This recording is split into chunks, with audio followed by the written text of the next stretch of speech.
So a gift is where funds are given to someone on the basis that they do not need to be repaid.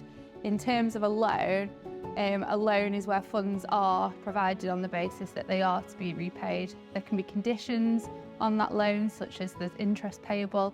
There can be terms on the loan in terms of it needs to be paid back by a certain date. In terms of a gifted deposit, that is usually where a family member or friend may assist with a person purchasing a property.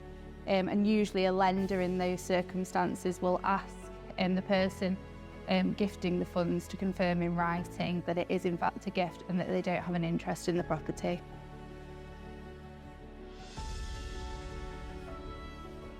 So often we do have cases where one party will assert that a parent or a family member has loaned money to them in various different circumstances. The first thing the court will look at is whether there's evidence of that loan. So it's really important when looking to provide a loan that you take independent legal advice to ensure that your interest is protected as much as possible.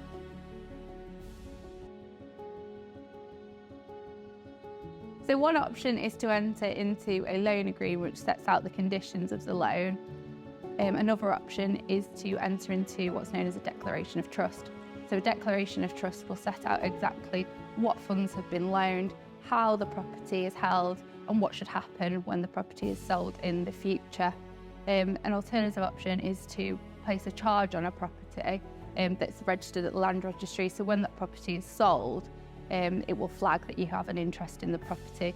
It's important that you take legal advice, as I say, before entering into any loan and look at what's the best option for you in the circumstances.